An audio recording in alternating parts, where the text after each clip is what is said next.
Malamig ang hangin sa loob ng Ninoy Aquino International Airport. Ngunit mas malamig ang pakiramdam ng mga kamay ni Gaspar habang inaayos niya ang kwelyo ng aking suot na trench coat. Sa harap namin, ang ingay ng mga turistang nagmamadali at ang boses ng announcer sa intercom ay tila isang malabong bulong lamang. Ayusin mo ang scarf mo, Tess. Baka sipunin ka sa loob ng eroplano. Remember, you need to be strong for your mother's surgery. Malambing niyang sabi, habang ang kanyang mga mata ay puno ng mapagkunwaring pag-aalala. Ngunit sa likod ng maskarang iyon, naramdaman ko ang kanyang bahagyang panginginig. Inilapit niya ang kanyang muka sa aking tenga, sapat na para ako lamang ang makarinig. I'm sorry, Tess, but you are too smart for your own good. Someone has to take the fall for the OFW funds, and you are the perfect candidate. Enjoy your flight to prison, my dear. Bago pa man ako makasagot, isang mabilis na paghila ang naramdaman ko sa aking braso. Dalawang opisyal ng pulisya ang biglang humarang sa amin. Kasunod ang isang canine dog na nagsimulang umikot sa aking maleta. Ma'am, sandali lang po. Kailangan nating suriin ang hanli nyo. Mariing sabi ng isang opisyal. Hindi ako gumalaw. Hindi ako sumigaw. Pinanood ko si Gaspar habang dahan-dahan siyang umaatras. Ang kanyang mukha ay biglang nagbago mula sa pagiging mapagmahal na asawa patungo sa isang biktima ng sitwasyon. Sa hindi kalayuan, nakita ko si Camila Santibanez na nakatayo malapit sa isang malaking poste. Hawak ang kanyang cellphone at kasalukuyang kinukunan ang bawat galaw namin. Naroon din si Aling Bell, ang vlogger na kilala sa pagpapakalat ng tsismis sa Makati, na kasalukuyang nagsasagawa ng livestream. Officer, what is happening? Anong kinalaman ng asawa ko sa kahit anong ilegal? Tanong ni Gaspar sa boses na tila nagmamakaawa, ngunit alam kong ito ay para lamang sa mga camera. Naku, si Miss Evangelista ba yan? Ang compliance expert ng De Villacorta. Dinig kong sigaw ni Aling Bell sa kanyang camera. Live po tayo ngayon at mukhang may malaking iskandalo sa airport. Binuksan ng opisyal ang aking maleta sa harap ng lahat. Sa ilalim ng aking mga damit, sa isang lihim na compartment na sadyang hiniwa, ay tumambad ang ilang pakete ng puting pulbos at isang itim na hard drive. Tess, how could you? Bulong ni Gaspar habang ang kanyang boses ay tila puno ng pait. Inaalagaan kita, Tess. I even asked my mother to pay for your mother's hospital bills. And this is how you repay us? Nagtutulak ka ba talaga ng droga? Ang galing. Kung hindi ko lang siya kilala, baka naniwala rin ako sa kanyang pag-arte. Sa sandaling yon, ang paligid ay tila tumigil. Ang mga flash ng kamera, ang bulong ng mga tao, at ang bigat ng posa sa aking mga pulso ay tila naging malinaw na mga piraso ng isang puzzle. 10 taon. 10 taon kong ibinigay ang aking talino at katapatan sa lalaking ito para lamang maging isang sakripisyo sa altar ng kanyang kasakiman. Isang matalas na sakit ang dumaan sa aking dibdib. Ngunit hindi ito dahil sa lungkot. Ito ay ang pagkabasag ng huling hibla ng aking pagiging mabuting asawa. Ang kaminyong-kamunyong, camaraderie, na akala ko ay binuo namin, ay isa palang marangyang kulungan. Huminga ako ng malalim. Ang aking isipan, na sinanay sa loob ng maraming taon sa pagsusuri ng mga komplikadong transaksyon, ay biglang luminaw. Tinitigan ko si Gaspar ng diretso sa kanyang mga mata. Walang luha. Walang pakiusap. Ang nakita niya sa aking mga mata ay ang malamig na katotohanan na hindi niya kailanman mapapatay. Officer, tawag ko kay Inspector Pilar Alcazar na kasalukuyang nagsusuri sa mga dokumento. Ang aking boses ay matatag. Walang bakas ng kaba. Pakitingnan niyo po ang barcode sa ilalim ng handle ng maletang yan. At pakitingnan niyo rin po ang sticker ng luggage tag. Sandaling natigilan ang mga pulis. Maging si Gaspar ay tila napatigil sa kanyang paghinga. This is my husband's gift for our anniversary. Pagpapatuloy ko habang nakatingin pa rin kay Gaspar. He bought 3 identical suitcases last week. One for me, one for him, and apparently one for his associate, Ms. Camila Santibanez. Dahan-dahang lumapit si Inspector Pilar sa handle ng maleta at sinuri ang maliit na QR code. Pagkatapos ay tumingin siya sa akin, pagkatapos ay kay Gaspar, na ngayon ay unti-unti nang namumutla. Hindi ko alam kung bakit may ganito sa maleta ko. Sabi ko sa boses na kasing lamig ng semento. Ngunit alam ko kung paano magbasa ng logs. 3 minutes ago, habang nag-aayos ka ng scarf ko, Gaspar, nakalimutan mo sigurong may kamera sa tapat ng check-in counter na ito na kayang kumuha ng micro-movements. At nakalimutan mo ring ang luggage tag na hawak ko ngayon ay hindi para sa maletang ito. Inangat ko ang aking kamay na may posas. Hawak ang isang maliit na piraso ng papel na luggage tag na palihim kong tinanggal bago pa man dumating ang mga aso. Ang luggage tag na ito ay nakapangalan kay Camila Santibanez. At ang malitang nasa harap niyo ngayon? Ito ang malitang dinala ni Camila rito sa airport kaninang alas 5 ng umaga. Isang malakas na bulong ang lumaganap sa buong departure area. Nakita ko ang pagkabigla sa mukha ni Camila sa malayo. Ang kanyang cellphone ay dahan-dahang bumaba. Si Aling Bell naman ay tila mas lalong naging agresibo sa kanyang pag-uulat. What? Trinatrito ni Miss Evangelista na hindi sa kanya ang maleta?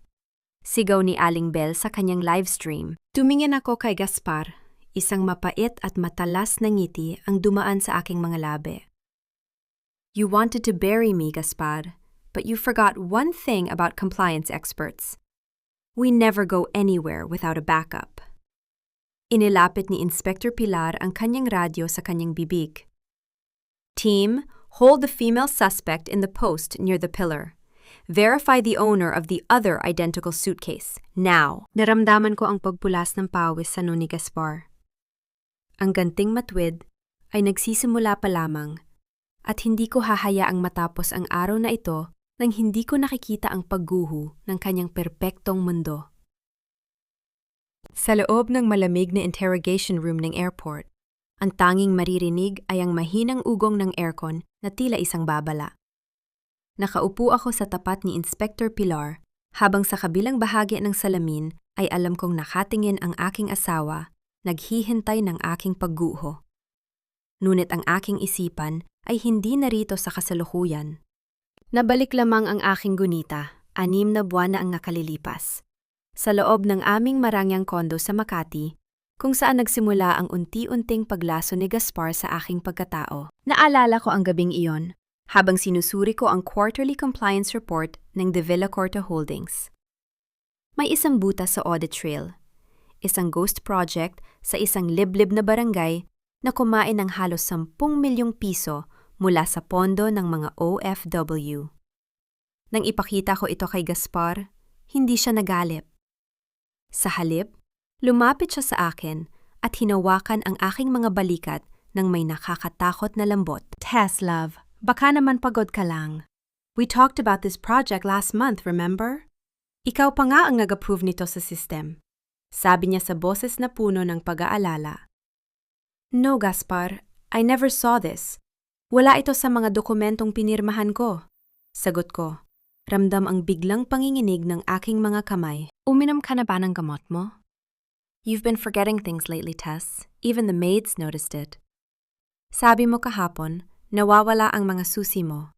Pero nasa bag mo lang pala. I'm worried that the stress is finally getting to you. Patuloy niya, habang iniabot sa akin ang isang baso ng tubig at isang puting tableta na tinawag niyang vitamins. Doon nagsimula ang laro. Bawat araw, may mga gamit na nawawala at biglang lilitaw sa mga lugar na hindi ko inaasahan. Bawat gabi, pilit niyan itinatanim sa aking isipan na ang aking alaala ay unti-unti nang naglalaho. Ito ang paboritong aromas ng mga duwag, ang gaslighting. Gusto niyang maniwala ako na ako ay baliw, para ang bawat ebidensya na mahahanap ko ay ituring na bunga lamang ng aking imahinasyon. Ngunit nakakamali siya. Bilang isang compliance expert, ang unang itinuro sa akin ay hindi ang magtiwala sa tao, kundi ang magtiwala sa datos. Sa likod ng aking mga scripted breakdowns, habang nagpapanggap akong umiiyak sa kwarto dahil sa pagkalimot, palihim kong inilipat ang lahat ng aking log files sa isang encrypted server na hindi alam ng kumpanya. Bawat tableta na ibinibigay niya sa akin ay hindi ko nilunon. Sa halip, itinago ko ang mga ito at ipinasuri sa isang kaibigang pharmacologist. Ang resulta? Sedatives na sadyang idinisenyo para magdulot ng kalituhan at antok. Nabalik lamang ang aking diwa sa kasalukuyan nang marinig ko ang mahinang pagkatok ni Inspector Pilar sa lamesa. Miss Evangelista, sinasabi mo bang ang asawa mo ang naglagay ng droga sa maleta mo? Pero ayon sa security footage, ikaw ang huling humawak nito bago pumasok sa airport. Tanong ni Pilar. Ang kanyang mga mata ay nanunuri. Hindi ko sinabing siya ang naglagay, Inspector. Sinasabi ko lang na tingnan niyo kung sino ang nagbayad para sa mga maletang ito gamit ang corporate credit card ng De Villacorta Holdings. Sagot ko nang may malamig na ngiti. Gaspar thinks he's a master strategist. He spent months trying to make me look like a paranoid wife so that when this day comes, no one would believe me. Tumingin ako sa direksyon ng salamin, kung saan alam kong nakatayo si Gaspar. Hindi niya ako nakikita, ngunit nararamdaman ko ang kanyang takot. May isa pa po kayong dapat malaman, Inspector. Pagpapatuloy ko, habang inilalabas ang aking cellphone. Isang linggo bago ang flight na ito, nag-install ako ng isang voice-activated recorder sa ilalim ng aming dining table sa Makati. It's part of my routine compliance check. Even at home, pinindot ko ang play button.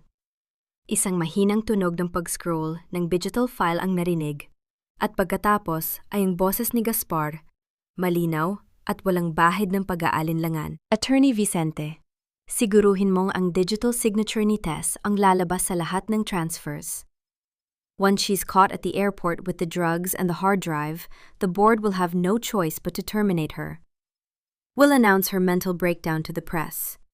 Mapapasa atin na ang lahat ng pondo ng OFW nang walang istorbo. Ang boses ni Attorney Vicente Salcedo ay sumunod kasing lamig ng kamatayan. And what if she talks, Gaspar? Ang dami niyang alam tungkol sa mga shell companies natin. She won't talk. Inside the prison, under the influence of the drugs we've been giving her, she'll be lucky to even remember her own name. By the time she wakes up, the money will be in the Cayman accounts. And she'll be just another tragic headline. Tumigil ang recording. Ang katahimikan sa loob ng silid ay naging kasing bigat ng isang hatol.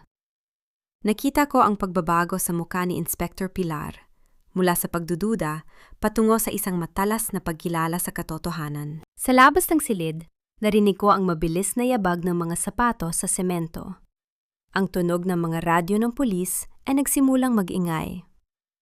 Alam kong hindi na ito tungkol sa akin. Inspector? Tawag ko.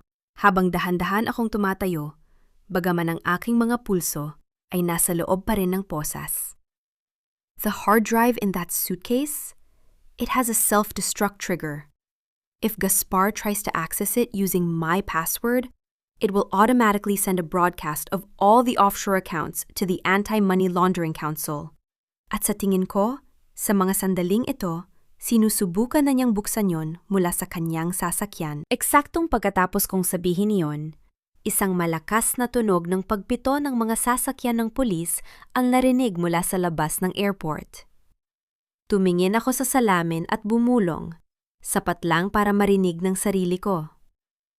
Checkmate, Gaspar. I didn't just document your lies.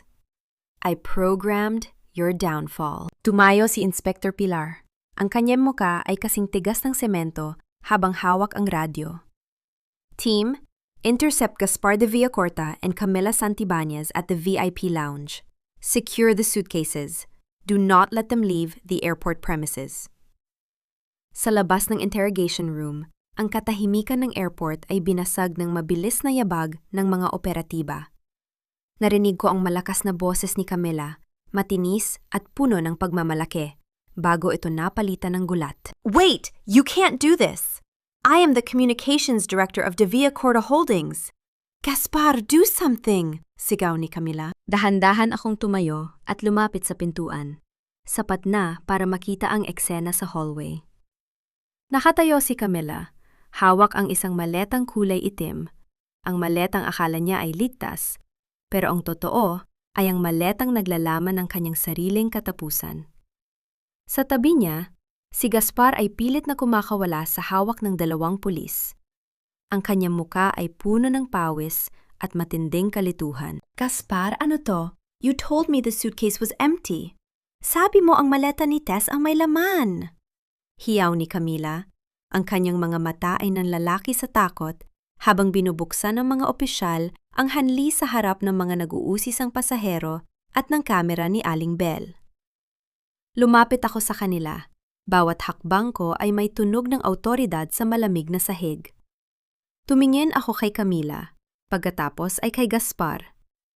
Ang kanilang mga mukha ay larawan ng isang planong nag-backfire ng malupit. Camila, hindi mo ba alam? Panimula ko sa boses na kasing lamig ng yelo. When you both were busy celebrating my impending arrest sa VIP lounge kanina, nagkaroon ako ng sapat na oras para magbasa ng luggage tags. You see, Gaspar bought 3 identical suitcases. He thought he was clever. Pero nakalimutan niyang ako ang nagtuturo sa mga auditor kung paano maghanap ng inconsistencies. Isang mabilis na gunita ang dumaan sa aking isipan. 5 minuto bago ang check-in, habang nagpapanggap akong nahulog ang aking pasaporte, mabilis kong binaliktad ang mga RFID luggage tags. Ang malitang dinala ni Camila na puno ng ebidensya ng kanyang sariling pandaraya at ang drogang inilagay ni Gaspar para sa akin, iyon ang naging ticket niya sa kulungan. Gaspar, look at her! Turo ko kay Camila na ngayon ay nanginginig na sa galit. You were planning to dump her too, weren't you? Attorney Vicente put her name on those offshore transaction records inside the hard drive. You didn't just want me gone. You wanted to clean the house entirely. Nanika si Camila. Lumingon siya kay Gaspar. Ang kanyang pag-ibig ay biglang naging purong put. Is it true, Gaspar? Gagamitin mo rin ako? You promised we'd go to Cayman together. Shut up, Camila. She's lying. Tess is manipulating you. Sigaw ni Gaspar. Ang kanyang boses ay pumiyok sa desperasyon. Manipulating? Tumawa ako ng bahagya. Isang tunog na walang bakas ng saya. I don't manipulate, Gaspar. I audit, and based on my findings, you are a liability that is about to be liquidated. Sa gitna ng kaguluhan, isang matandang babae ang pumasok sa eksena. Ang tunog ng kanyang mamahaling takong ay tila isang babala ng paparating na bagyo. Si Doña Gregoria de Villacorta. Nakasuot siya ng ternong asul. Ang kanyang mukha ay nakaplaster ng isang plastic na ngiti ng pag-aalala para sa publiko. Teresa, hija, what is all this commotion? Tanong ni Gregoria habang dahan-dahang lumalapit at hinahawakan ng aking kamay, isang hawak na tila isang galamay na nangingista ng impormasyon. Gaspar told me you were having an episode again. Let's go home. We can fix this quietly. Inalis ko ang kanyang kamay nang may dahan, ngunit may diin. Ang quiet ay para sa mga taong may itinatago, Doña Gregoria. At sa gabing ito, ang pamilya de Villacorta ay magiging pinakamaingay na balita sa buong bansa. Nanatiling nakatitig si Doña Gregoria sa akin. Ang kanyang mga mata ay nagniningning sa tagumpay habang iwinawagayway ang puting papel sa gitna ng detention area ng airport. Ang bawat ukit ng tinta sa dokumentong yon ay tila isang sumpa na nagnanais na ubusin ang huling sentimo ng aking pagkatao. Sa likuran niya, si Gaspar ay dahan-dahang lumapit, pilit na ibinabalik ang kanyang maskara ng pagiging mapagmalasakit na asawa. Tess, hija, look at the signature. It's yours. Maring sabi ni Gregoria, ang kanyang boses ay puno ng huwad na awa na sadyang idinisenyo para marinig ng mga taong nakapaligid. Huwag mo na itong palakihin. If you accept the deal, I will make sure the charges against you will be dropped at hindi na madadamay ang bahay ng iyong ina. We are doing this for your protection. You are mentally unstable, love. We need to manage your assets for you. Dahan-dahan kong kinuha ang dokumento mula sa kanyang kamay. Naramdaman ko ang gaspang ng papel sa aking mga daliri. Hindi ako nanghinig. Hindi ako nagsisigaw. Tiningnan ko ang pirma. Ang bawat kurba at diin ay perpektong gaya ng sa akin. Isang obra maestra ng pandaraya na ginawa ni Attorney Vicente habang ako ay nahihimbing sa ilalim ng epekto ng kanilang sedatives. Protection? Tumingin ako ng diretso sa mga mata ni Gregoria. Ang aking boses ay kasing lamig ng semento sa ilalim ng aming mga paa. Ang tawag niyo po rito ay protection? Ang pagnakaw sa tanging ari-arian na naiwan sa aking ina, matapos niya siyang gawing hostage ng utang na loob sa loob ng 10 taon? Tess, stop being so dramatic, singit ni Gaspar. Ang kanyang boses ay puno ng inis. Mom is just trying to save your reputation. You were caught with drugs, Tess. This transfer of assets is the only way to show the board that you are relinquishing your position voluntarily, bago ka pa nila sibakin. Mumiti ako, isang matalim at huwad na ngiti na nagpatigil sa kanilang dalawa. You are right, Gaspar. This document is perfect. The signature is flawless. Pero may isang maliit na detalye ang nakalimutan niyo ni Attorney Vicente. Iniharap ko ang papel sa ilo ng silid at itinuro ang petsang nakasulat sa itaas. Ang petsang ito ay kahapon 11:00 ng gabi.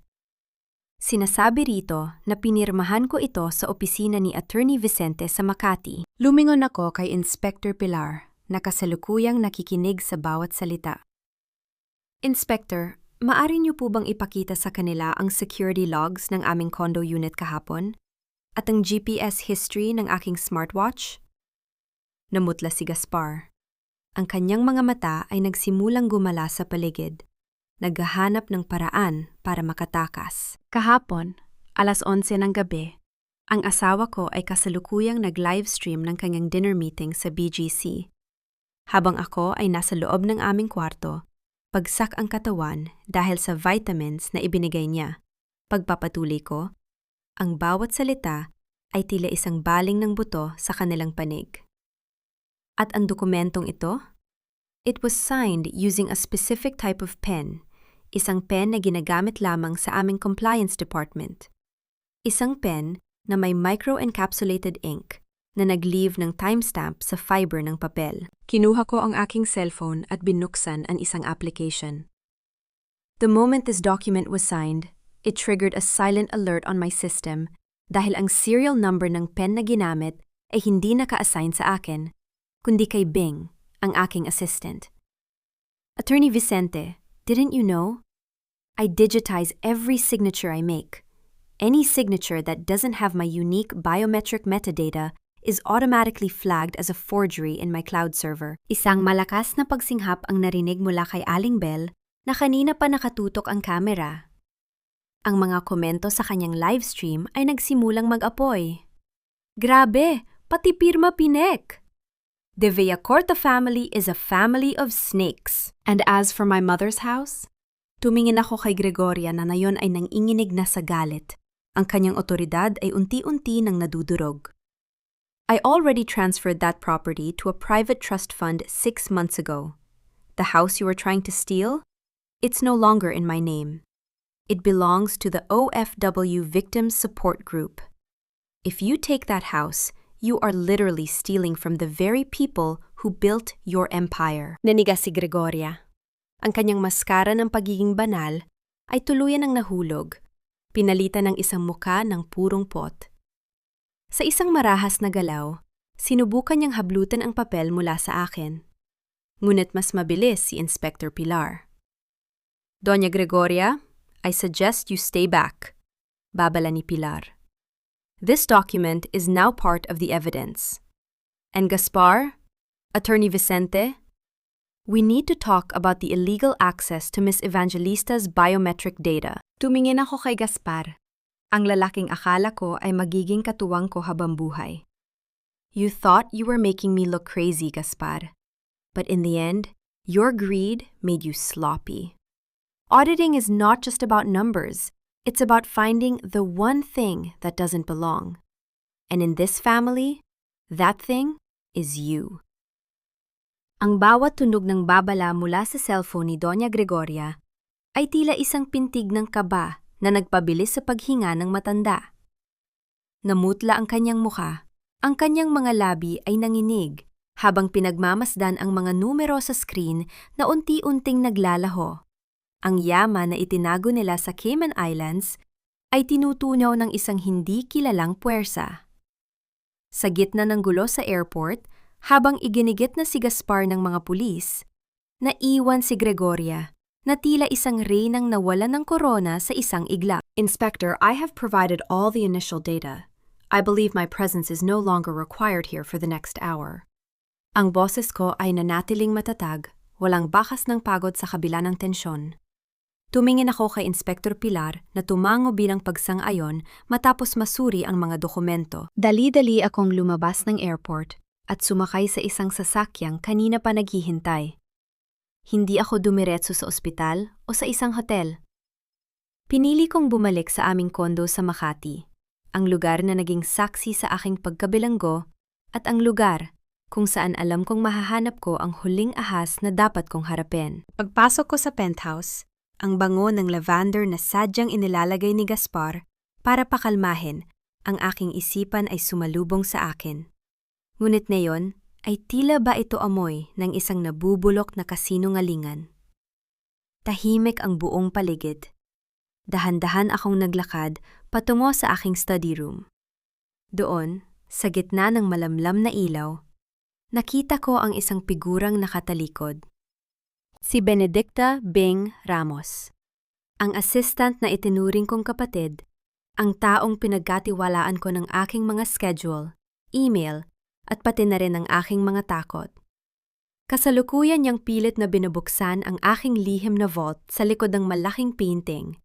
Ang kanyang mga kamay ay nanginginig habang pilit na inaalala ang kombinasyon. Ang kombinasyon ay ang petsa kung kailan mo ako unang tinawag na ate, Bing. Ang boses ko ay pumutol sa katahimikan ng silid. Tila isang malamig na hangin na nagpapatigil sa bawat galaw niya.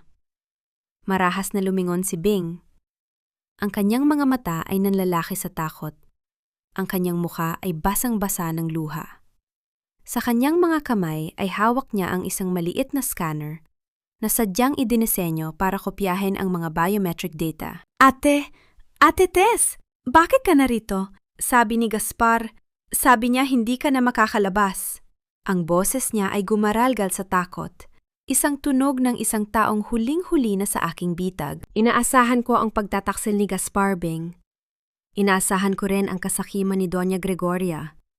Lumapit ako sa kanya. Bawat hakbang ko ay may diin ng awtoridad. Pero ang sayo, iyon ang pinakamahal na audit na ginawa ko sa buhay ko. Tell me, Bing, magkano ang presyo ng 10 taon nating pagsasama?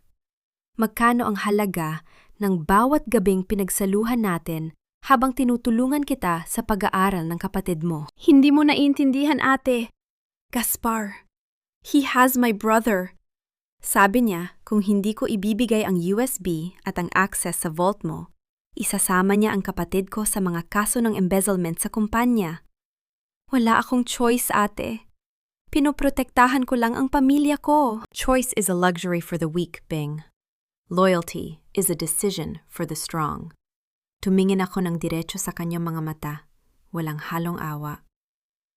Alam mo bang bago ko pa ibigay sa iyo ang susi ng opisina ko? Alam ko na ang tungkol sa pagnanahaw ng kapatid mo.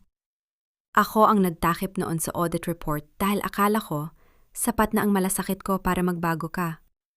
But you chose to use my kindness as a weapon against me. Dahan-dahan kong inabot ang isang folder sa ibabaw ng mesa. The USB you gave Gaspar? It was a decoy. Ang lahat ng data na kinopya mo ay mga huwad na transaksyon na sadyang idinisenyo para i-trace ang bawat offshore account na ginagamit ni Gaspar.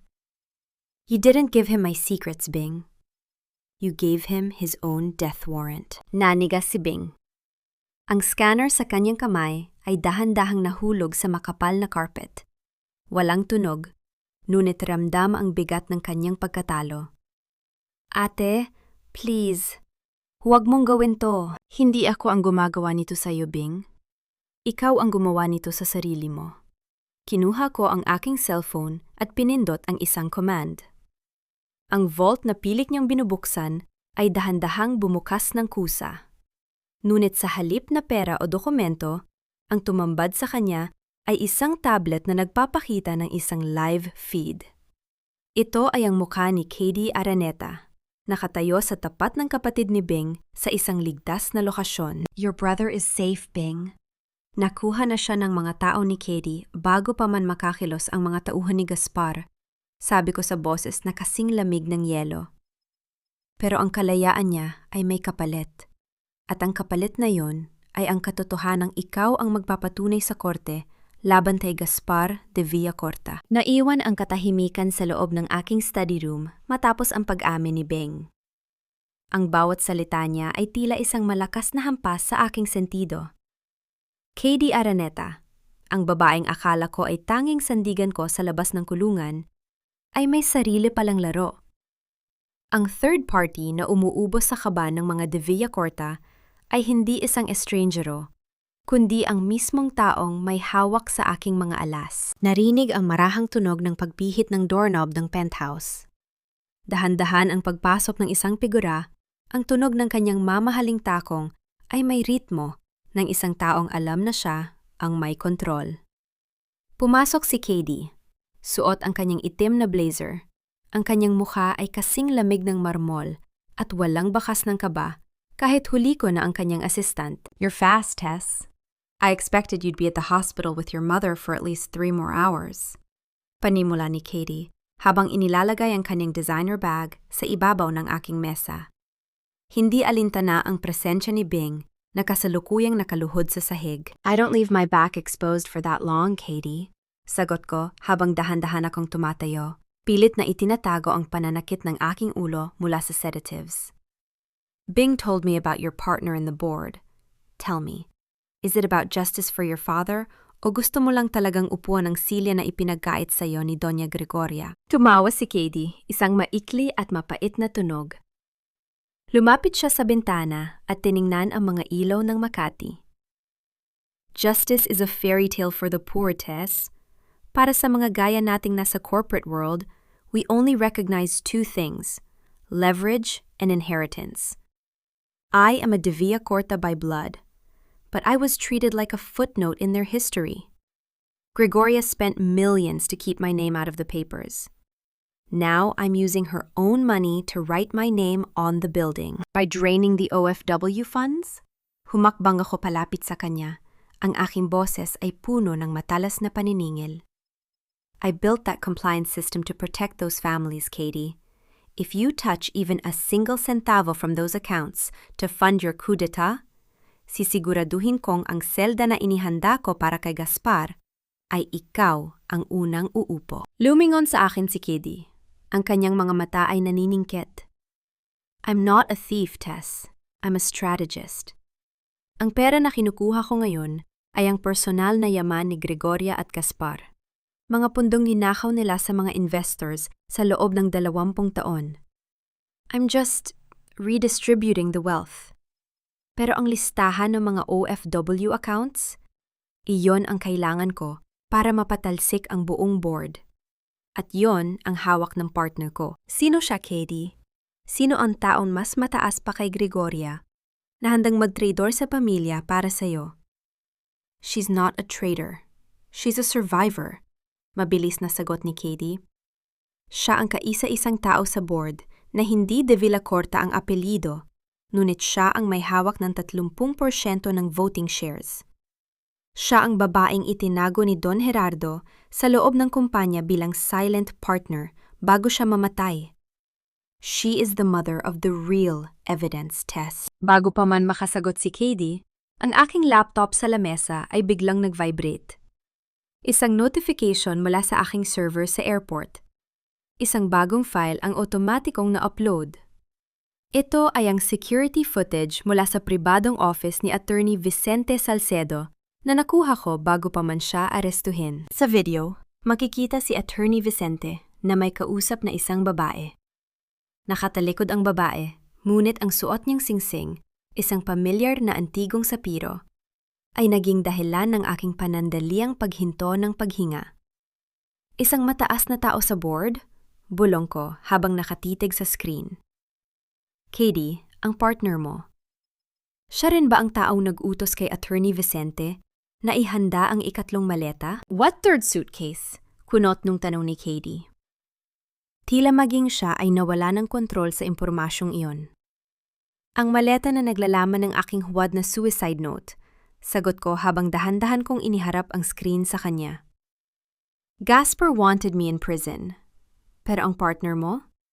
She wanted me dead. She knew that if I lived, I would audit the company and find out that she's been stealing more than Gregoria ever did. Namutla si Katie. Ang kanyang matibay na naratibo ay nagsimulang magkaroon ng lamat. Sa labas, ang tunog ng papalapit na sirena ng pulis ay muling narinig. Hindi para sa akin, kundi para sa penthouse na ito. Tess, I didn't know about a suicide note. Nauutal na sabi ni Katie. I just wanted the shares. I didn't sign up for murder. Then you are a fool for dancing with the devil, Katie. Malimik kong sabi habang kinukuha ang aking bag. Hinayaan kita dahil akala ko pareho tayo ng layunin. But now I realize, you're just another piece in her board. At ang babaeng kinakausap ni Vicente sa video na ito, siya ang tunay na may-ari ng lahat ng kasinungalingan sa kumpanyang ito. Ang bawat tibok ng aking puso ay tila isang mabigat na tambol na umaalingaw-ngaw sa aking dibdib. Ngunit ang aking mukha ay nanatiling kasing lamig ng semento. Ang mga armadong lalaki ay nakapalibot sa amin ni Katie. Ang kanilang mga baril ay nakatutok sa aming direksyon. Ngunit ang tunay na panganib ay wala sa silid na ito. Ang tunay na panganib ay ang boses na lumalabas sa intercom. Isang boses na puno ng kapangyarihan at kawalang hiyaan. Doña Isabela Villonco. Ang boses ko ay matatag, walang bakas ng pang-ininig sa kabila ng banta sa buhay ng aking ina. The sapphire ring gave you away. Ang tanging babae sa board na kayang bumili ng katapatan ni Attorney Vicente at sabay na traidurin si Gregoria. You weren't just a partner. You were the architect of the entire money laundering scheme. Isang malamig na halahak ang sumagot mula sa intercom. Smart as always, Teresa. Kaya nga, kita kinuha sa compliance dahil alam kong wala kang palalampasin. Pero ang katalinuhan mo ay naging mitsa ng panganib para sa pamilya mo. Give my men the drive, at bibigyan ko ang nanay mo ng isa pang pagkakataon na mabuhay. Lumingon ako kay Katie. Ang kanyang muka ay putla na parang papel. Ang kanyang mga kamay ay nanginginig habang nakatingin sa mga baril. Dito nagtatapos ang laro ng mga ambisyosa. Pagdating sa tunay na dahas, ang mga titulo at voting shares ay nagiging walang halaga. Huwag kang makinig sa kanya, Tess, sigaw ni Katie. Bagaman ang kanyang boses ay tila hihimatayin na. If you give her that drive, wala na tayong proteksyon. We'll both be dead by morning. Leverage is only useful if you know when to spend it, Katie. Malamig kong sagot. Tumingin ako sa leader ng mga lalaki at dahan-dahang inangat ang aking cellphone. Hindi ko ipinakita ang hard drive. Ipinakita ko ang isang real-time monitor ng ICU room ng aking ina. Isabella, look at the screen. Panimula ko. Ang boses ko ay may tono ng isang auditor na nagpapaliwanag ng isang liquidation process. The moment your men entered my penthouse, ang system ko ay nag-send ng alert sa security team ni Inspector Pilar. My mother is no longer in that hospital room. Ang nakikita mo sa monitor ay isang pre-recorded loop. Naramdaman ko ang panandaliang paghinto ng paghinga ng mga lalaki sa paligid. Ang katahimikan sa intercom ay naging kasing talas ng labaha. You think you're the only one who plays dirty? Pagpapatuloy ko. 6 na buwan akong nagkunwaring may sakit at huwang tao sa harap ni Gaspar para lang makapag-set up ng isang independent security protocol. My mother was moved to a safe house 2 hours ago under the protection of the NBI. Ang tanging hawak mo ngayon, Isabella, ay ang galit ko. You're lying! Hiyaw ni Isabella mula sa loudspeaker. Gregoria's men confirmed she was there. Gregoria's men are as incompetent as her son. Mabilis kong sagot. Habang abala kayo sa paghahanap ng pisikal na maleta sa airport, I was already digitalizing the evidence. The hard drive your men are looking for? It's empty. It's a dead man's switch. The moment it is accessed without my biometric signature, it will broadcast your offshore account details to every major news outlet in the Philippines and the International Monetary Fund. Patayin ang babaeng yan! Utos ni Isabela. Ang kanyang boses ay puno ng desperasyon.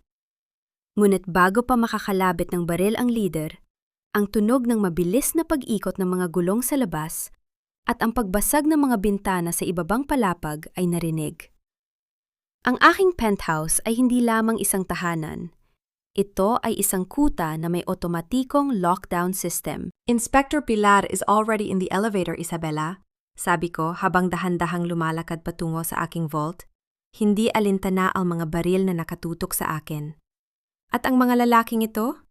They can choose to stay and be part of a multiple murder charge, or they can leave through the fire exit while they still have a chance to disappear. Ang mga armadong lalaki ay nagkatinginan. Sa mundo ng mga mercenaries, ang katapatan ay may hangganan. At ang hangganang iyon ay ang sirena ng pulisya. Dahan-dahan silang umatras. Ang kanilang leader ay nagbigay ng huling sulyap sa akin bago sila mabilis na lumabas patungo sa pasilyo. Naiwan kami ni Katie sa gitna ng gulo. Huminga ako ng malalim.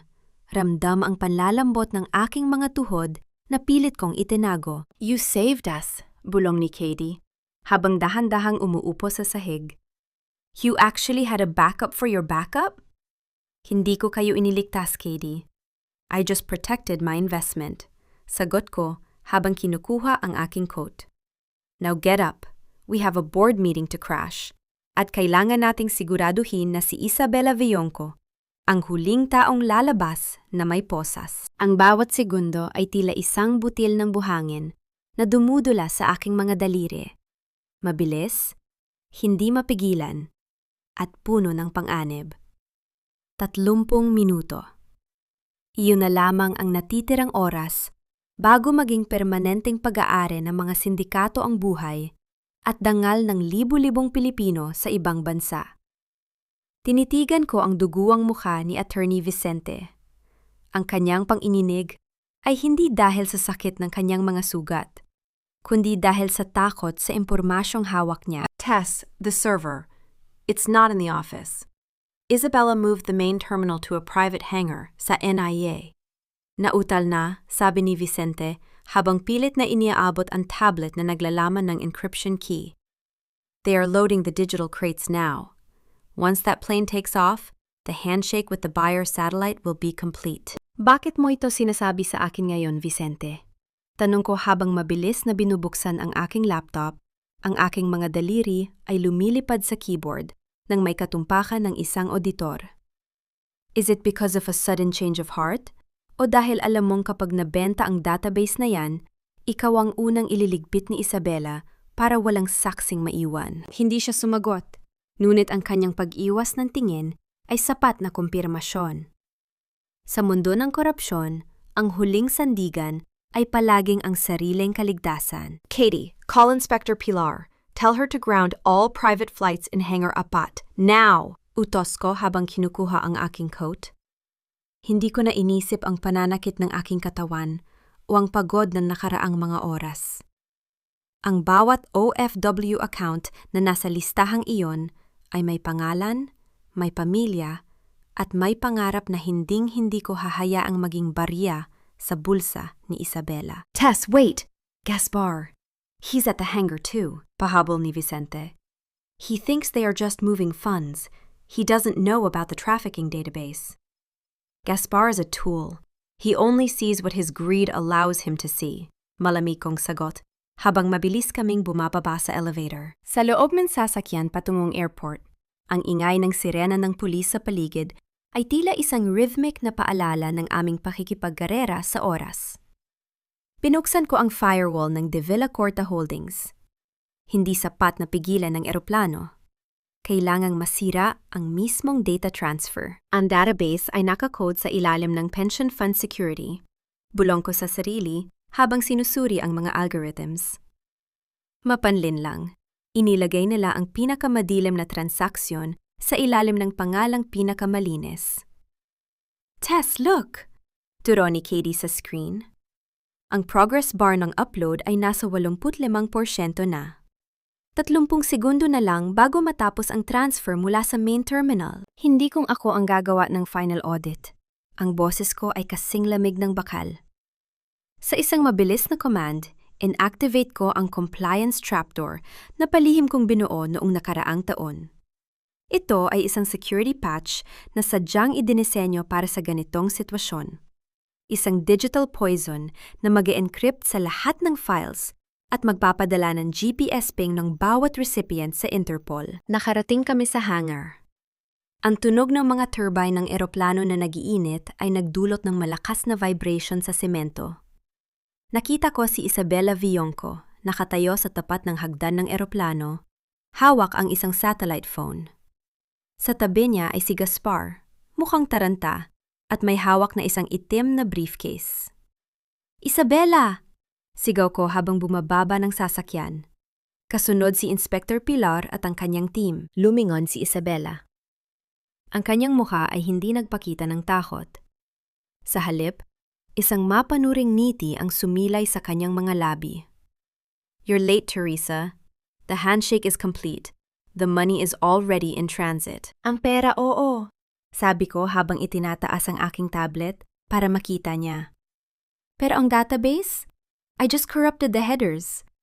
Ang nakuha ng buyers mo ay 3,000 kopya ng Financial Compliance Handbook na may mukha mo sa bawat pahina. At ang satellite link na ginagamit nyo? It just sent your exact coordinates and the buyer's IP address sa Anti-Cybercrime Division. Namutla si Isabella. Ang satellite phone sa kanyang kamay ay dahan-dahang bumaba. Tess, anong sinasabi mo? Tanong ni Gaspar. Ang boses niya ay puno ng kalituhan. Isabella, sabi mo legal na transfer ito ng mga assets. Manahimik ka, Gaspar. Hiyaw ni Isabella. You're too stupid to realize that you were just my insurance policy. Gaspar, you were never his partner. Sabi ko habang dahan-dahang lumalapit sa kanya. Bawat hakbang ay may bigat ng katotohanan.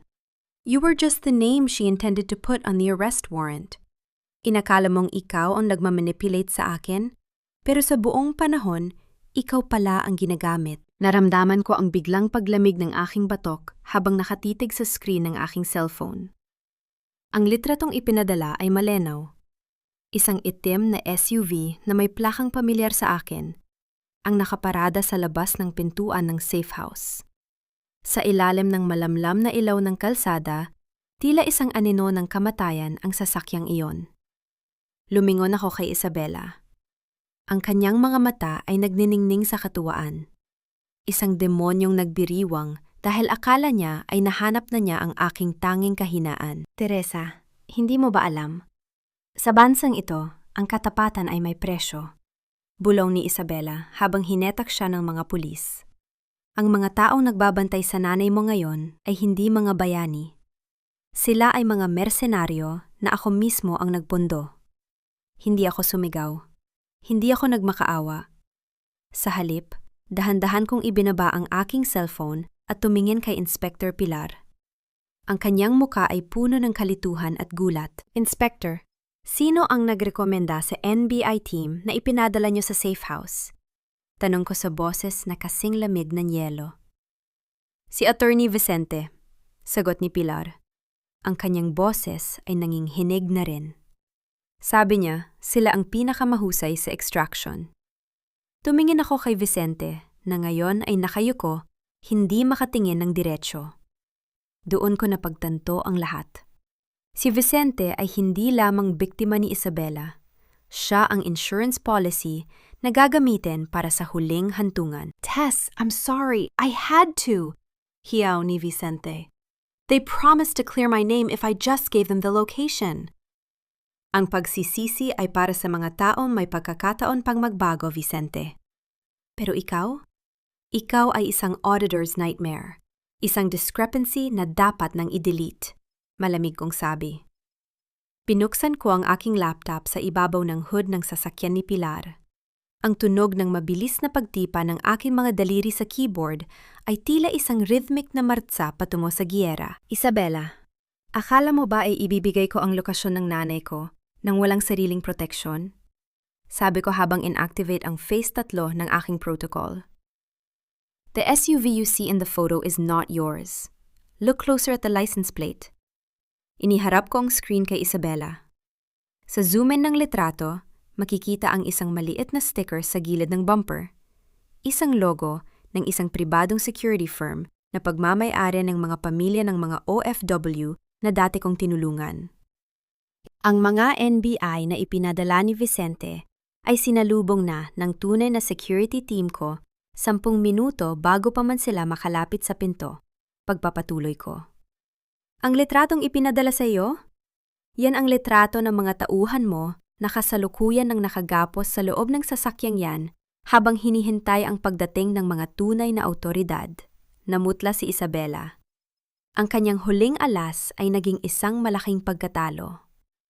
You calculated even this? Nautal niyang tanong. In my world, Isabella, we don't just audit the past. We project the risks of the future. Sagot ko habang isinasara ang aking laptop. At ang risk mo? 0. Wala ka ng halaga. Lumingon ako kay Gaspar. Nakatayo siya roon tila isang basang sisiw na hindi malaman kung saan lulugar. Ang lalaking 10 taon kong minahal ay wala nang iniwan, kundi ang amoy ng pagkabigo. Gaspar, ang huling transaksyon na ginawa mo sa kumpanya bago tayo pumunta sa airport? Iyon ang nag-trigger ng otomatikong pagsasampa ng kaso ng annulment sa ating kasal. Sabi ko nang walang anumang emosyon. Simula sa sandaling ito, hindi mo na ako pagmamay-ari. At ang bahay, ang kotse, ang lahat ng yaman na inakala mong sa iyo? Lahat iyon ay nakumpiska na para sa mga biktima ng De Villacorta Holdings. Des, please! Let's talk! Pamilya tayo! Pagmamakaawa ni Gaspar habang pinupusasan siya. Ang pamilya ay hindi nagnanakaw sa isa't isa, Gaspar. Ang pamilya ay hindi nagtatangkang pumatay. Tumalikod ako sa kanya, hindi na lumingon muli. Huminga ako ng malalim. Ramdam ang bigat ng gabi na unti-unting umaalis sa aking mga balikat. Ngunit habang papasakay ako sa sasakyan ni Katie, isang matalim na tunog ng notification ang muling narinig mula sa aking server. Isang encryption key ang biglang nag-pop up sa screen. Hindi ito galing sa kumpanya.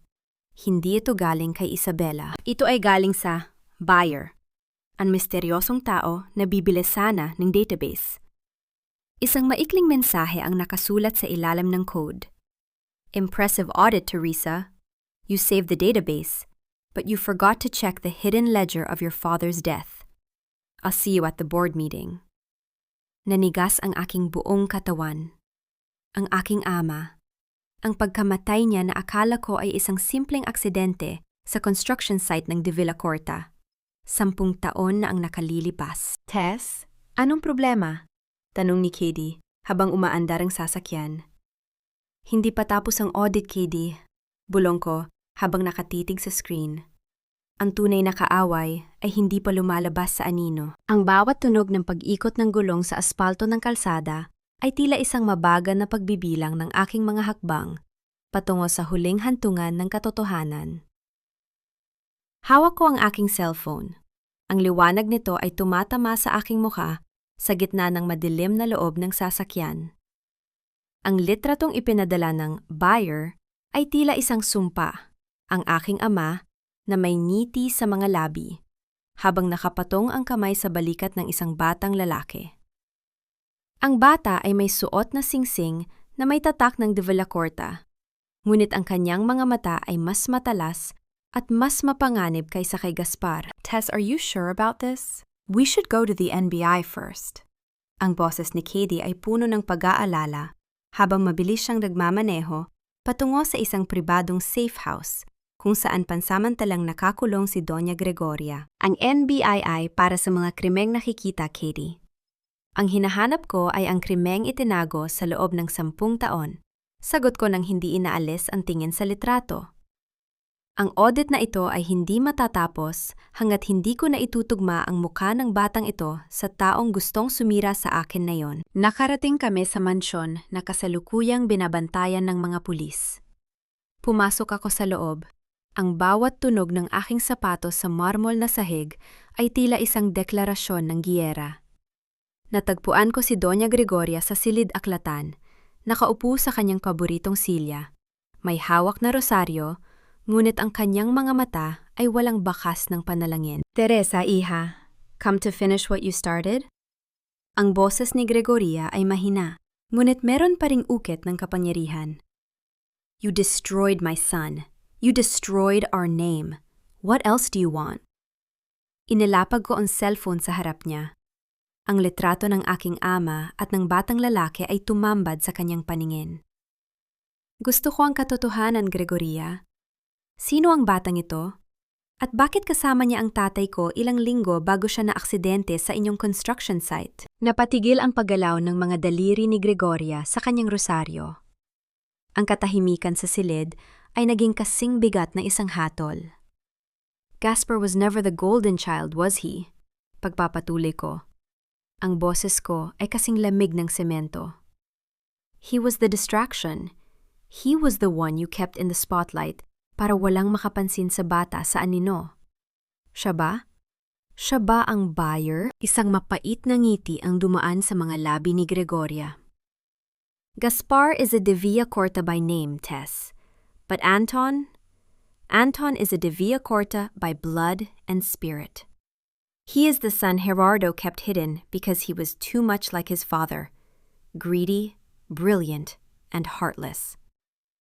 At ang tatay ko? Tanong ko, ramdam ko ang paninikip ng aking dibdib, ngunit pinatigas ko ang aking loob. Ano ang kinalaman ng tatay ko sa kanya? Ang tatay mo ay isang engineer na nakatuklas na ang pondo para sa construction ng building na ito ay inililihis ni Gerardo para sa edukasyon at yaman ni Anton sa ibang bansa.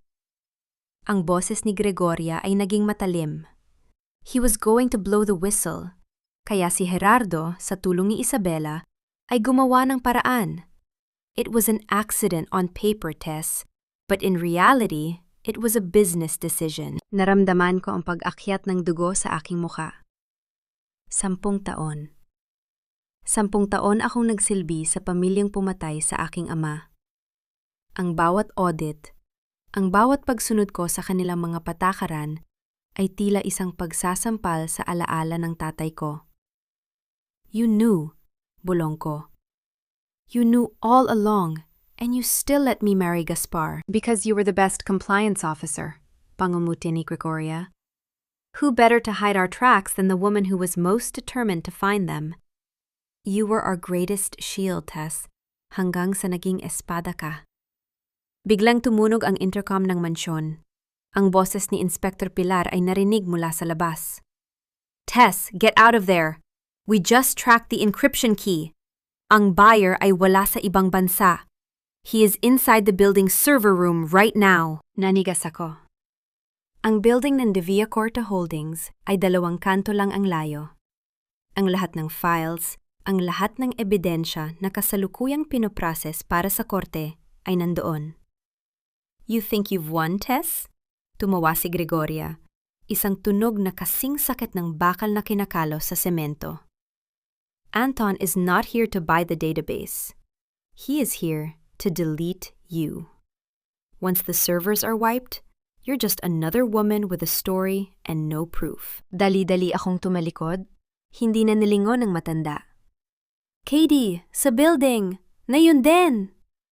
Habang mabilis kaming bumabagtas sa kalsada, binuksan ko ang aking laptop. Ang remote access sa server room ay kasalukuyang binablock ng isang firewall na mas matibay kasa sa akin. He's fast, bulong ko habang mabilis na tumitipa ang aking mga daliri. But he's using my father's old engineering codes as his base. He's arrogant. He thinks I don't know his foundation. Tess, look! Turo ni Katie sa building. Ang mga ilaw sa ika-40 palapag ay biglang nagkurap-kurap. Ang lockdown system ay na-activate mula sa loob. Nakarating kami sa lobby. Ang tunog ng mga sirena ng pulis ay sumasabay sa pintig ng aking kaba. Ngunit hindi ako pwedeng huminto. Kung mabubura ang servers, mabubura ang katarungan para sa tatay ko at para sa lahat ng OFW na ninakawan nila. Ang asul na liwanag mula sa naglalakihang server racks ay tila mga mata ng isang banyagang nilalang na nagmamasid sa gitna ng kadiliman. Ang tunog ng mga cooling fans ay tila isang malakas at tuloy-tuloy na ugong na bumabalot sa buong silid, nagbibigay ng pakiramdam na ang oras ay mabilis na nauubos. Sa gitna ng lahat ng ito, nakatayo ang isang lalaking akala ko ay binuo ko ang kinabukasan. Si Anton, ang batang pinag-aral ko. Ang kapatid ni Bing na itinuring kong sariling pamilya. Anton? O baka dapat kitang tawagin Don Anton de Villacorta? Ang boses ko ay matatag, bagaman ang bawat pintig ng aking puso ay tila isang paalala ng 10 taong kasinungalingan. Sabi ni Gregoria, ikaw ang paboritong anak sa anino. Ang anak na sadyang inihanda para sa sandaling ito. Dahan-dahang lumingon sa akin si Anton. Wala na ang inosenteng mukha ng batang humihingi ng payo sa akin tungkol sa kolehiyo.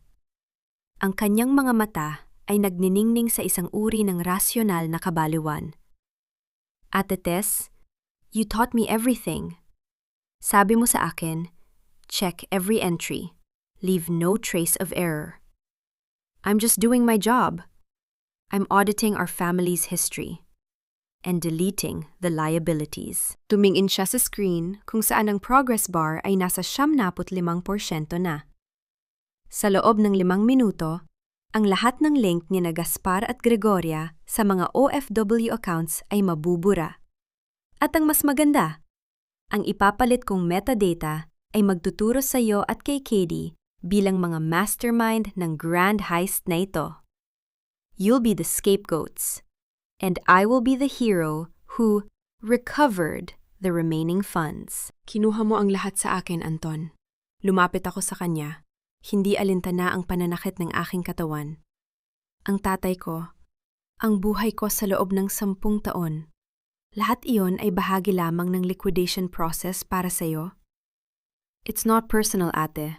It's business. Sagot niya habang dahan-dahang itinatapat ang kanyang daliri sa enter key. You were the best mentor. Pero nakalimutan mo ang unang rule ng audit. Never trust the administrator. Ngumiti ako.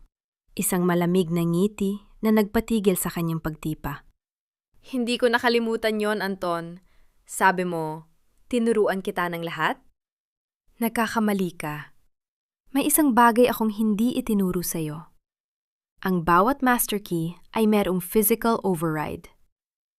Inilabas ko ang isang maliit na antigong susi mula sa aking bulsa. Ang susing nakuha ko mula sa mga gamit ng aking ama bago siya mamatay. Isang susi na hindi digital, kundi mechanical. The server room was designed by my father, Anton. He knew that the De Villacortas could hack any software, kaya gumawa siya ng isang analog circuit breaker. Pagpapatuloy ko habang mabilis kong isinasaksak ang susi sa isang maliit at nakatagong butas sa ilalim ng main terminal. No, stop it! Sigaw ni Anton. Pilit niyang hinahabol ang aking kamay, ngunit huli na siya. Ang tunog ng pag-ikot ng mechanical na switch ay bumasag sa ugong ng mga makina. Isang matalin na tunog ng pagputok ng kuryente ang narinig mula sa likod ng mga racks, at ang lahat ng screen sa silid ay biglang namatay. Ang kadiliman ay naging ganap.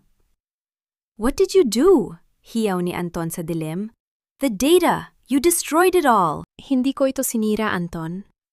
I-inactivate ko lang ang physical fire isolation. Ang boses ko ay umalingaw-ngaw sa katahimikan. Ang servers ay nasa loob na ngayon ng isang vacuum-sealed chamber na hindi maa-access ng anumang network. At ang ebidensya? It's no longer in the cloud. It's being printed right now sa opisina ni Inspector Pilar sa baba. Physical copies, Anton. Ang mga bagay na hindi mo kayang i-delete gamit ang isang mouse. Narinig ang malakas na pagbukas ng pinto ng server room. Ang mga liwanag mula sa flashlight ng mga pulis ay pumasok, tumatama sa mukha ni Anton na ngayon ay larawan ng purong pagkatalo. Ate Tess, Bakit? Bulong niya habang dahan-dahan siyang pinaliligiran ng mga operatiba dahil ang katarungan ay hindi tungkol sa kung sino ang may hawak ng password. Sagot ko habang dahan-dahan akong lumalabas ng silid, hindi siya nililingon. Ito ay tungkol sa kung sino ang handang tumayo sa harap ng katotohanan nang walang suot na maskara. Sa labas ng building, sinalubong ako ng malamig na hangin ng madaling araw. Nakita ko si Gaspar na isinasakay sa sasakyan ng pulis. Ang kanyang mukha ay puno ng matinding hiya. Nakita ko si Gregoria, nakatitig sa kawalan habang kinukumpiska ang kanyang mga ari-arian. Ang sikat ng araw na tumatama sa mga salaming bintana ng De Villacorta Tower ay tila isang malupit na liwanag na naglalantad sa bawat dumi ng silid na ito. Suot ko ang aking pinaka-formal na itim na blazer. Ang aking tindig ay matigas na parang nara, habang naglalahad ako patungo sa dulo ng mahabang lamesa ng boardroom. Sa bawat yabag ng aking sapatos, nararamdaman ko ang presensya ng aking ama. Hindi bilang isang multo, kundi bilang isang pundasyon na hinding-hindi na nila mayayanig. Sa loob ng silid, naroroon ang mga natitirang miyembro ng board. Mga taong dati ay hindi makatingin sa akin dahil sa kanilang pagmamataas. Ngayon, ang kanilang mga mata ay puno ng takot at kalituhan. Sa sulok, nakaupo si Gaspar, nakaposas at binabantayan ng mga pulis, habang si Doña Gregoria ay tila isang tuyong dahon na anumang oras ay malalaglag sa kanyang upuan. The meeting is now in order. Ang boses ko ay umalingaw-ngaw sa katahimikan, malamig at walang bahid ng pag-aalinlangan. I believe you've all received the physical copies of the audit reports. Ang bawat offshore account, ang bawat ghost project, at ang bawat barya na ninakaw nyo sa mga OFW ay dokumentado na. Tess, please, we can settle this. Ang boses ng isang board member ay nanginig. We can give you whatever you want. Just don't let the public see the full extent of this. Hindi ito tungkol sa kung anong gusto ko. Sagot ko habang dahan-dahan kong inilalapag sa gitna ng lamesa ang maliit na itim na kahon na nakuha kay Anton. Ito ay tungkol sa kung ano ang kinuha niya sa amin. Dahan-dahan kong binuksan ang kahon. Ang tunog ng pagbihit ng maliit na kandado ay tila isang huling hudyat ng paghuhukom. Sa loob ay hindi ginto o pera, kundi ang orihinal na titulo ng lupa kung saan nakatayo ang building na ito. Isang lupang hindi kailanman pagmamay-ari ng mga De Villacorta, kundi isang lupang ibinigay kay Don Gerardo bilang collateral sa isang utang na hindi kailanman nabayaran. Isang utang sa aking ama. Ang tatay ko ang tunay na may-ari ng pundasyong kinatatayuan nyo. Ang boses ko ay bumaba, ngunit tumalim. He didn't just build this tower, he owned it. And based on his last will, ang lahat ng shares na inakala nyong sa inyo ay forfeited na dahil sa inyong mga illegal na aktibidad. Simula sa oras na ito, ang De Villacorta Holdings ay wala na. Isang matalim na tunog ng pagbagsak ng ballpen ang narinig mula kay Gregoria. Ang kanyang muka ay naging abo. You can't do this! I am the president! You were the president of a lie, Gregoria. Tumingin ako sa kanya nang may matinding paghamak. Ngayon, ikaw ay isang bilanggo ng iyong sariling kasakiman. Ang kumpanyang ito ay isa sa ilalim sa liquidation para ibalik ang bawat sentimo sa mga pamilyang OFW na ninakawan niyo. Lumingon ako kay Gaspar. Nakatingin siya sa akin. Ang kanyang mga mata ay naghahanap pa rin ng isang lamat sa aking desisyon. Tess, after everything we had, 10 taon, Tess. Hindi mo ba talaga ako minahal? Ang pag-ibig na walang katotohanan ay hindi pag-ibig, Gaspar. Ito ay isang investment na nag-fail. Malamig kong sagot. 10 taon akong naging bulag, pero sa huling audit na ito, nakita ko na ang lahat. You are not a husband. You are just a fraudulent entry in my life that I am now deleting. Hinarap ko si Inspector Pilar na nakatayo sa may pintuan. Inspector, take them. I believe the media is waiting for the real owner to make a statement. Habang inilalabas si Gaspar at Gregoria, naramdaman ko ang dahan-dahang pag-alis ng bigat sa aking dibdib. Ang tunog ng pag-ikot ng mga posas ay tila isang musika ng katarungan. Sa labas ng bintana, nakita ko ang libo-libong tao na nagtitipon sa ibaba. Ang mga pamilya ng OFW na kasalukuyang nagbubunyi. Tess, what's next? Tanong ni Katie habang lumalapit sa akin. We won. You own the land. You own the building. You are now the most powerful woman in Makati. Hindi ko kailangan ng kapangyarihan, Katie. Kailangan ko ng kapayapaan. Sagot ko habang dahan-dahan kong hinahaplos ang titulo ng lupa. Ang building na ito ay hindi na tatawaging De Villacorta. Mula ngayon, ito ay magiging Evangelista Center for Overseas Workers. Isang lugar na hindi kailanman magnanakaw sa kanila. Tumingin ako sa abot-tanaw, kung saan ang araw ay dahan-dahang lumulubog, nagbibigay ng isang ginintuang liwanag sa buong lungsod. Ang giyera ay tapos na. Ang audit ay kumpleto na. Ang bawat sinag ng araw na sumisilip sa mga bintana ng aking bagong opisina sa ika-40 palapag ay tila isang mainit na yakap mula sa langit. Hindi na ito ang malamig at nakakalunod na silid ng mga De Villacorta. Ngayon, ang hangin ay amoy sariwang papel at kape, ang amoy ng pagsisimula. 3 buwan na ang nakalilipas mula nang gumuho ang imperyo ng kasinungalingan, at sa bawat araw na nagdaan, unti kong natututunan ang tunay na kahulugan ng kalayaan. Nakatitig ako sa lumang maleta na nasa ibabaw ng aking mesa. Ang maleta ng aking ina, si Doña Trinidad. Ito ang huling piraso ng audit na kailangan kong tapusin. Gamit ang aking nanginginig na kamay, dahan-dahan kong binuksan ang zipper nito. Walang tunog ng pagpunit, tanging ang marahang pagdaan ng metal sa tela ang narinig sa loob ng tahimik na silid. Sa loob, hindi mga alahas o pera ang tumambad sa akin, kundi isang makapal na notebook na balot ng plastic. Binuksan ko ang unang pahina at naramdaman ko ang biglang paghinto ng aking hininga.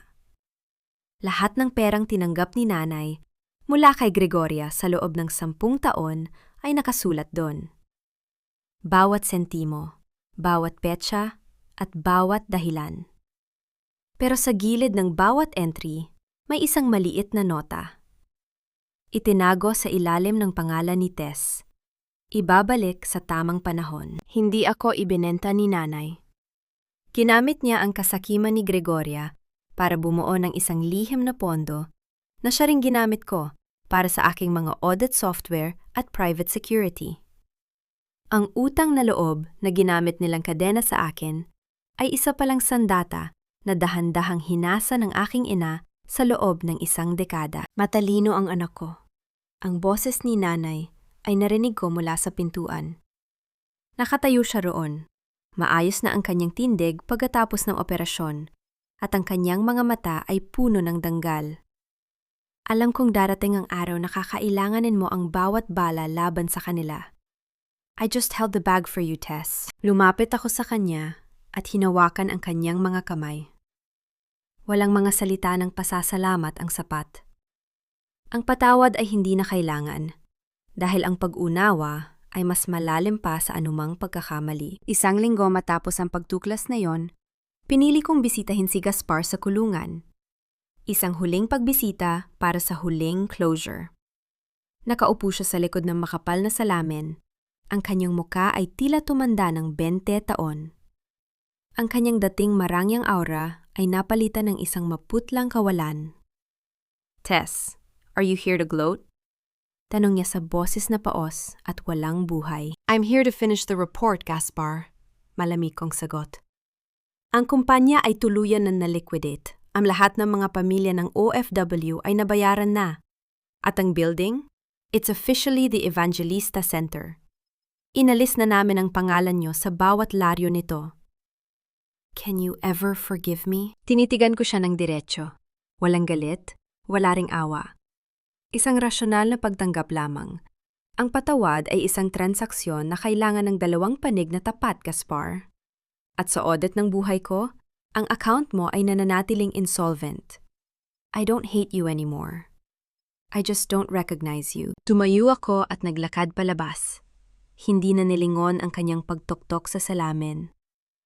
Ang tunog ng aking mga hakbang sa semento ng presento ay may ritmo ng isang taong hindi na kailanman nilingon sa dilim. Sa labas, sinalubong ako ni Katie at Inspector Pilar. Numiti sila. Isang ngiti ng mga babaeng sabay-sabay na lumaban at nanalo.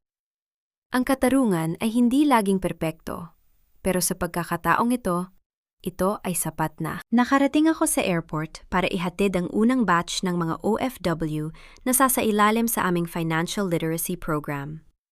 Sa gitna ng Terminal 3, tumingin ako sa malaking schedule board. Ang mga destinasyon ay nag-flash, tila mga pangarap na handa ng lumipad. Hawak ko ang aking bagong maleta, isang simpleng asul na bag. Tiningnan ko ang luggage tag nito. Sa puting espasyon ng pangalan, malinaw na nakasulat ang mga letrang magpapatunay ng aking pagkatao. May-ari, Teresa Evangelista. Wala nang De Villacorta. Wala nang biktima. Wala nang pag-aalinlangan. Ang huling audit ay tapos na. At sa dulo ng lahat ng mga numero, ang natirang balanse ay ang aking sariling kaligayahan. Isang kayamanan na hinding-hindi na nila mananakaw muli. Huminga ako ng malalim. Ramdam ang bawat pintig ng aking puso. Malakas, matatag, at sa wakas, malaya. Ang kalsada ng aking kinabukasan ay malawak, at sa pagkakataong ito, ako na ang may hawak ng manibela.